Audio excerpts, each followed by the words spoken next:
Hoje vamos dar leitura ao livro A Mesa com Ele, sendo que são 9 capítulos. Estarei compartilhando um capítulo por dia. A Mesa com Ele, por Zoe Lili com Mauro Tanaka. Sumário: 1. Um lugar à mesa. 2. O caminho. 3. Tirando as cascas. 4. Aroma suave. 5. O pão que satisfaz. 6. Face a face. 7. Maneiras à mesa. 8. Anfitrião da festa. 9. A minha própria voz. Prefácio. Antes de tudo, tenho orgulho da Zoe por ter escrito este livro. Há muitas vozes sobre este tema de adoração, mas a voz dela carrega pureza e autoridade distintas. Quando pela primeira vez a vi dirigindo adoração, não foi pela sua habilidade musical impressionante ou pelo seu talento vocal que eu fui impactado, mas pela sua postura diante do Senhor. Imediatamente percebi que era uma pessoa que tinha encontrado Deus de maneira profunda e que tinha estado com Ele. Há uma autoridade que se expressa e flui apenas na intimidade com o Pai, e a Zoe carrega tal autoridade.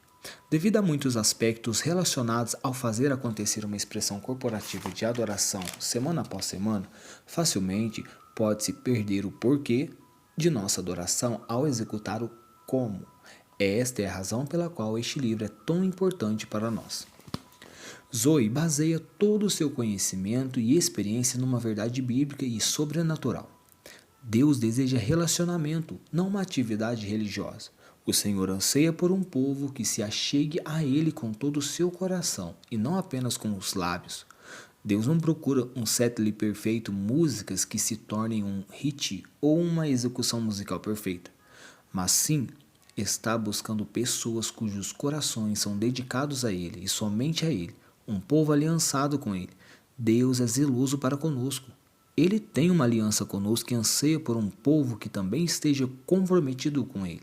Jamais devemos perder isso de vista nem permitir que outra agenda venha competir com Deus e impedir que nos assentemos à mesa em Sua presença. Realizar toda a adoração, mas não estar face a face com Ele, é perder inteiramente o objetivo. Então, incentivo a todos os que têm fome de Deus, jovens ou idosos que querem crescer no profundo entendimento da adoração, anseiam por este glorioso privilégio de ser sacerdócio real e desejam ministrar ao Deus vivo e ao seu povo a lerem este livro. Saciem-se, bebam desta água, deixe que alguém cujos pés têm se familiarizado com este andar na presença de Deus os guie. Não se contente com menos do que o que Ele tem para vocês. Não se detenham nos átrios, o Santo dos Santos os espera. Jeremy Hidler, líder de adoração, compositor e pastor na Vineyard Inn, Califórnia. Não sei se é assim que pronuncia, certo? Mas esse é o nome. Um lugar à mesa. Logo após nós temos no começo do capítulo, primeiro capítulo, um lugar à mesa, temos um desenho de uma mesa exposta com 4 cadeiras. Então a Zoe começa. Em uma época muito difícil de nossa vida familiar, lembro-me que, de uma hora para outra, tivemos de nos mudar de casa. Daquele momento em diante, minha mãe estava sem marido e eu e meu irmão sem pai. Éramos ainda crianças quando nos mudamos para um pequeno apartamento onde havia uma mesa de madeira com cor de cerejeira, com cadeiras estofadas que tinha encostos bem altos, pelo menos para mim. Perto da hora do jantar, em nossa primeira noite ali, percebi que minha mãe havia colocado um lugar à mesa para mais uma pessoa. 4 pratos, 4 talheres e 4 copos. Achei aquilo muito estranho, afinal, quem poderia vir comer conosco assim do nada? O mistério não durou muito tempo. Assim que o delicioso jantar ficou pronto, ela nos chamou para a mesa e antes mesmo de eu conseguir me sentar, já fui logo perguntando: Mom, de quem é este lugar vazio? Ela, com um sorriso, respondeu: Este é o lugar de Deus Pai. A partir de hoje, nós sempre o teremos à mesa conosco. Nunca vamos nos esquecer de que Ele é o Pai de vocês e o meu marido. É Ele quem cuida de nós em todas as situações e, por isso, nunca faltará nada nesta mesa. Então, eu curiosa logo questionei: ele vai comer a nossa comida também? Zoe é somente uma representação. Ele não tem fome com os seres humanos. Ela respondeu rindo. Naquele instante, fiquei tão feliz que abri um sorriso gigante daqueles que só as crianças sabem dar. Era como se o meu coração tivesse se aquecido ao receber aquela notícia. Eu me lembro que nós sempre dávamos as mãos para orar pela comida, e naquela noite eu segurei a mão do Pai Celestial e juntos fizemos a oração antes de comer. Enquanto conversávamos à mesa, de vez em quando eu olhava para o lado bem onde ele se sentava e sentia que a família estava completa novamente. Desde esse dia, sempre que o colocávamos à mesa, nós o fazíamos para 4 pessoas e não apenas para 3. Essa experiência foi muito mais do que uma história fofa da minha infância. Esses jantares com Deus marcaram e moldaram a pessoa que eu sou hoje. A prática de colocar um prato a mais para ele durou anos e anos, e ao crescer vivendo isso, recebia diariamente a certeza em meu coração de que eu tinha um pai e que a nossa família era, sim, completa. Foi algo tão singelo, mas que, no fim das contas, pôde trazer a realidade dos céus para uma família simples. O momento da refeição sempre foi e ainda é especial para mim. Eu nunca consegui comer brigado com alguém, preocupado com alguma coisa ou às pressas, sem apreciar o que estava comendo. E isso porque as refeições estão ligadas à ideia de comunhão, prazer, risadas, conversas importantes e intimidade. Desde criança, amava ficar sozinha com a minha mãe enquanto ela preparava a alimentação.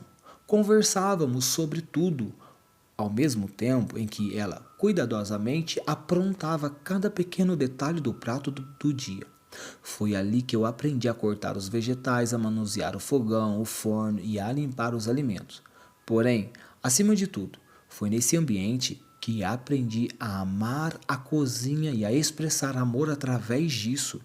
O prazer foi tanto que, depois de certo tempo, sempre que podia, pegava um livro de receitas e passava horas tentando decifrar seus segredos. Enquanto examinava tudo aquilo, também ia acompanhando cada uma das fotos ilustrativas e ficava imaginando: quando será que eu vou conseguir fazer algo tão belo?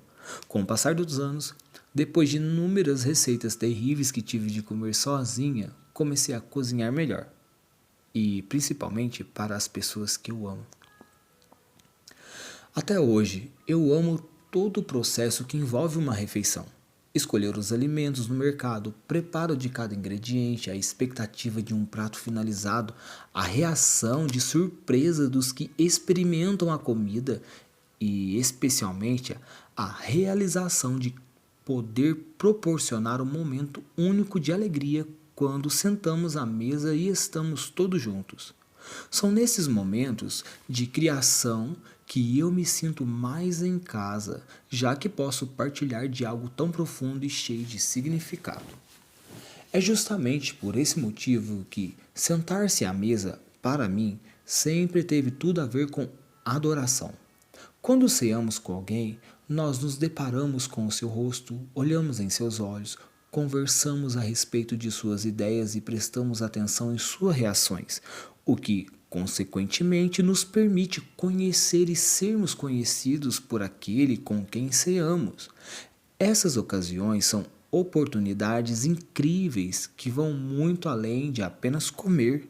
São instantes em que baixamos nossas guardas e apenas curtimos o momento. Quando penso nisso, sempre me lembro daquele lugar a mais à mesa de nossa pequena família, o de Deus Pai. Além de me recordar de sua doce presença durante as refeições e de como eram felizes aqueles momentos, percebi que Jesus, como homem, também amava fazer isso. Tanto é verdade que ele podia estava sentado à mesa com alguém, ensinando, conversando, rindo, tendo os pés encharcados de perfume e, é claro, comendo com seus amigos. Ele foi servido na casa de Marta e Maria, ceou com seus discípulos, partiu o pão em Maús, amava um peixe assado e até com um ladrão Zaqueu ele resolveu comer. Aliás, sobre essa última história, a palavra nos conta que Zaqueu era um homem bem baixinho que precisou subir em uma árvore para tentar avistar Jesus, que andava no meio da multidão. O mestre, sabendo que estava sendo observado, virou-se em direção à árvore, chamou pelo nome e se convidou para comer em sua casa. Imagina Zaqueu pulando lá de cima com tudo e sem pensar duas vezes, levando Jesus para dentro. Então, alguns versículos adiante, algo maravilhoso acontece. E levantando-se Zaqueu, disse ao Senhor: Senhor, eis que eu dou aos pobres metade dos meus bens, e se em alguma coisa eu tenho defraudado alguém, o restituí quadruplicado. Lucas capítulo 19, versículo 8. Em nenhum momento Jesus ensinou que era errado roubar ou que Zaqueu seria obrigado a devolver o que havia extorquido se quisesse ter chance de entrar no céu. Na realidade, não imagino o mestre dando indiretas, broncas ou cutucadas naquele homem. Entretanto, simplesmente, após comerem juntos, aquele cobrador de impostos é convidado e resolve, por conta própria, tomar uma decisão prática que transformaria sua vida. Momentos à mesa com Deus, submersos em sua presença, podem nos transformar sem que precisemos de um manual de regras, demandas ou exigências, pois apenas o seu amor nos constrange e nos leva a desejar mudança. O imenso amor que Jesus tinha por Zaqueu retirou-se escamas dos seus olhos e lhe trouxe convicção do que era certo e errado. Não apenas isso, mas nesse amor o levou a enxergar quem ele poderia ser e quem havia nascido para ser. Hoje, quando pensamos em adoração, quase que automaticamente já fazemos conexão com a música, como se ambas fossem sinônimas. Porém, assim como a tinta é apenas um instrumento para criar uma pintura e não a arte em si, a música é uma ferramenta que pode nos ajudar a adorar. Isso porque a adoração tem tudo a ver com a relacionamento. Acho impossível conseguirmos amar alguém que nem conhecemos do mesmo jeito que é impossível nos entregarmos completamente se não confiarmos nesse alguém.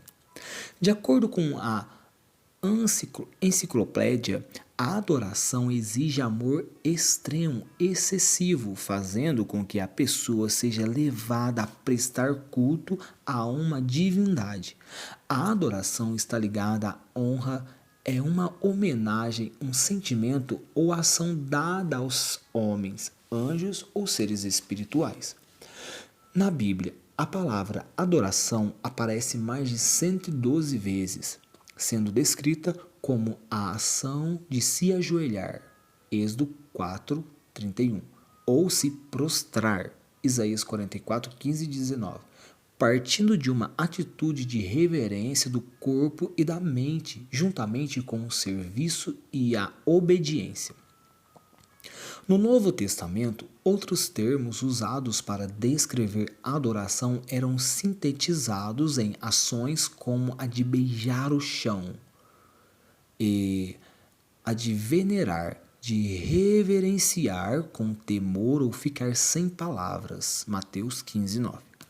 Abraão foi a primeira pessoa de quem se tem registro que adorou a Deus. Inclusive, essa atitude o tornou conhecido como amigo de Deus.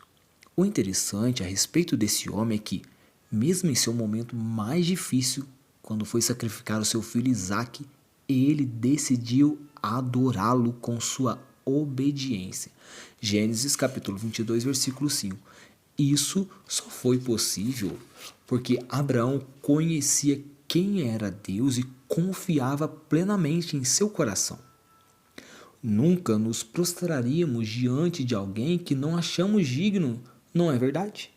Mas existe um jeito de saber quem o é, através do relacionamento. Assim, precisamos conhecer a Deus para dar a Ele a verdadeira adoração. O grande problema é quando todo o nosso esforço está apenas no ato de nos ajoelharmos, termos reverência e dizermos palavras bonitas. Todas essas ações perdem o sentido se não são frutos de uma vida de intimidade com Ele. Podemos ficar presos em canções decoradas de adoração sem que haja nada que ultrapasse uma ação física e uma melodia aprendida. Não conseguimos dar algo que não temos. É impossível entregar a Deus coisas que nunca recebemos. Se nunca aprendemos a receber o seu amor, como poderíamos dar a Ele a adoração apaixonada e merecida? Não há como derramar um líquido virando um copo vazio. Mesmo assim, muitas vezes temos gastado todas as nossas forças tentando tirar uma gota de um copo seco. Cobramos muito de nós mesmos a respeito de levarmos uma vida de joelhos na presença de Deus, mas ainda não tivemos a revelação de que foi Ele quem se ajoelhou primeiro diante de nós e lavou os nossos pés. Foi nesse ato que Ele nos ensinou a verdadeira humildade, a extrema dependência dele e nos encheu de um amor infinito para que, então, pudéssemos devolver-lhe tudo. Deus é santo. Ele deve ser venerado. Ele é imutável, o mais poderoso e o mais magnífico de todos. Porém, é impossível conseguirmos enxergar tudo isso quando estamos cegos pela nossa identidade distorcida. Poderíamos até, de forma religiosa, dizer que Ele é grande, altíssimo e maravilhoso, mas ainda teríamos dificuldade em olhar no fundo de seus olhos de amor. Até que tenhamos um verdadeiro encontro com o amor incondicional de Deus, esses atos e palavras soariam sem o peso da verdade e do real entendimento. Quando sentamos diante dele, quando estamos face a face com o Pai, onde só há nós e ele na mesa e nada mais, finalmente podemos assimilar quem somos nele. Um verdadeiro adorador é consciente da sua posição, do seu papel e responsabilidade. Ele tem impressa dentro de si a certeza de que nasceu para ser um sacerdote e é compelido a agir de acordo com isso. Um adorador sabe do grande valor do sangue poderoso de Jesus e do preço altíssimo que foi pago para que ele tivesse acesso ao Pai, além de saber que é um filho amado. Comecei a descobrir a Deus na minha adolescência. Mesmo que na teoria eu já soubesse muito a seu respeito, eu nunca o havia conhecido verdadeiramente. Tudo parecia muito complicado para mim.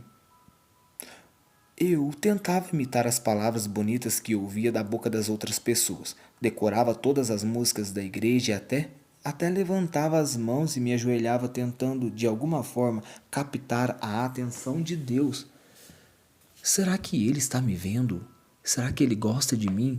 Será que eu estou adorando da maneira certa? Mas a verdade é que eu não sabia como me portar em sua presença. A única coisa que eu sabia era ter fome. Até que um dia ele apareceu.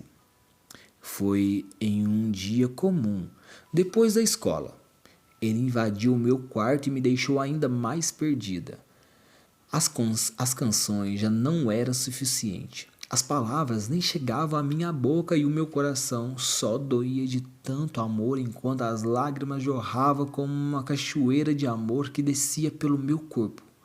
Eu me afogava naquilo tudo e só conseguia pensar: oh, o que é esse amor? Como poderia ser tão amada assim? Por outro lado, logo algumas dúvidas tentaram invadir os meus pensamentos. Será que é tudo da minha cabeça? Será que eu estou imaginando coisas? Entretanto, rapidamente mais ondas de amor me atingiram em cheio e eu percebia que não conseguiria lutar contra aquilo. A única coisa que eu podia fazer era aceitar aquele amor extremo. Mas, Como poderia aceitar? Eu não me achava uma pessoa boa. Eu já tinha errado tanto. Não era boa o suficiente. Não era santa como ele é. E mesmo enquanto eu continuava listando as razões pelas quais eu não seria digna de receber nada, ao mesmo tempo era mergulhada em mais uma enxurrada de amor. Por fim, eu desisti. Desisti de tanto tentar explicar aquele amor e de tentar merecê-lo. Resolvi receber apenas isso. Tudo aconteceu há mais de 20 anos e até hoje ainda estou aqui, recebendo desse amor. Descobri que quando aprendo a receber o amor incondicional do Pai, eu sou transformada e então tenho que oferecer de volta. Eu não amo e adoro a Deus porque sou esforçada, nem porque eu sou uma líder de adoração. Tudo que eu faço é simplesmente devolver aquilo que Ele me dá todos os dias. Todas as manhãs eu sinto seu amor e misericórdia e não consigo fazer muito a não ser devolver-lhe o que recebo. Afinal, sou totalmente dependente, porque até mesmo para adorar preciso dele. As Escrituras nos dizem que, ao assentar-se à frente de Jesus, Zaqueu recebeu uma enxurrada de amor. Ali, tudo o que ele conhecia mudou para sempre e somente por isso ele conseguiu devolver algo para Deus. Ele devolveu a ele a sua adoração em forma de ação, restituindo tudo o que havia roubado. Naquele momento, ele entregou algo que fazia parte de sua nova identidade, algo que redefiniu sua vida para sempre. Quando nos deparamos com o amor de Deus, a realidade do céu é restaurada em nós e conseguimos compreender quem somos nele, ou seja, sacerdócio real, nação santa e povo escolhido. 1 Pedro capítulo 2, versículo 9. Os sacerdotes eram aqueles que tinham acesso à presença de Deus.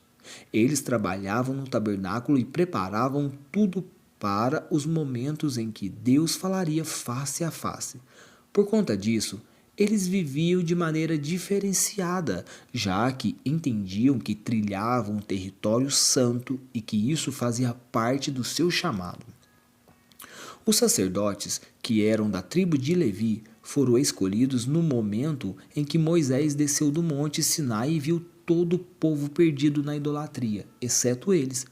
Levi foi a única tribo que se posicionou contra a idolatria e por isso foram designados para cuidar do santuário.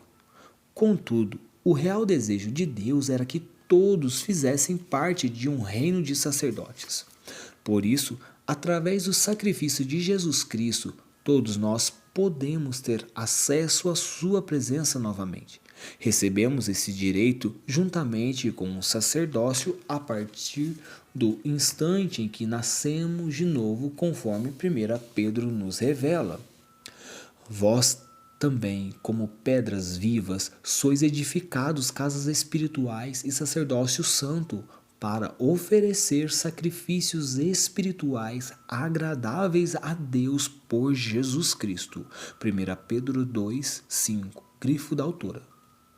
Mais do que sermos sacerdotes, a revelação do amor incondicional de Deus Pai abre os nossos olhos para a verdade que somos filhos amados.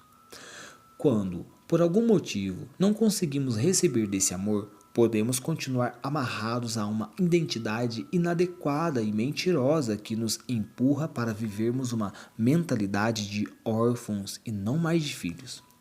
O coração de órfão não conhece o amor do Pai e acha que sempre está aquém do que deveria ser. Ele constantemente compara-se com os outros, sente-se ameaçada por pessoas mais talentosas, mais bonitas e capazes. Sempre pensa que Deus escolhe falar somente com o outro e que o esqueceu. Pensa que precisa conquistar a aprovação do seu Pai Celestial. Agride os outros, tem inveja, sente-se inferior ou superior aos outros. Não libera perdão e tem dificuldade de se perdoar também. O coração órfão sente-se distante do Pai. E em razão disso, na maioria das vezes, não consegue ter uma vida de adoração. O coração de filho, por outro lado, conhece a quem pertence, sabe dos seus defeitos, mas ainda consegue ver os seus acertos. Olha o próximo como Deus o vê e consegue perdoar com facilidade, pois no final o perdão é muito mais a respeito do seu relacionamento com Deus do que com o outro. Confia na provisão de Deus, pois sabe que Ele cuida de todas as coisas. Descansa no reconhecimento divino e não se importa com a aprovação alheia. O filho entende que nasceu para ser um sacerdote e, por isso, age como um, carregando o temor a Deus, mas, ao mesmo tempo, com muita leveza e amor, pois é assim que é amado. O coração do filho ama adorar a Deus, afinal, ele é o seu maior prazer e é apenas com ele que se sente em casa de verdade. Todas as vezes que eu via a figura do pai sentada à mesa com a nossa família, eu ia aos poucos sendo moldada e compreendia mais e mais quem eu era. Naqueles jantares sempre feliz e sorridente, nunca houve uma grande manifestação sobrenatural, mas a minha fé crescia forte com a certeza de que Ele estava lá conosco. Foram inúmeras as vezes que vi sua mão poderosa suprindo cada refeição, cada conversa e abraço que precisávamos. A fé em seu amor gerou em mim a certeza que eu poderia ser eu mesma. A qualquer momento poderia me assentar ali e experimentar o seu amor. Não era algo que necessitava de uma trilha sonora, imposições de mãos ou de um evento evangélico. Era apenas a simplicidade de estar com Ele. Conhecer esse amor incrível do nosso Pai é exatamente o começo da nossa jornada para uma vida de adoração, pois finalmente temos algo para oferecer. Quantas vezes tentamos nos derramar por inteiro e cantar canções apaixonadas ao nosso amado, mas com o coração vazio e sem nunca termos nos sentido perto dele? Já tentou espremer um limão seco? Daqueles que você aperta com toda a força, mas ele não solta nem uma gota sequer? É mais ou menos isso que acontece quando nos doamos. Nós nos entregamos e sacrificamos sem a revelação do grande amor que Ele tem por nós. Somos tão dependentes de Deus que até mesmo para adorá-lo precisamos dele. Até para nos derramarmos diante de sua presença precisamos ser cheios dele.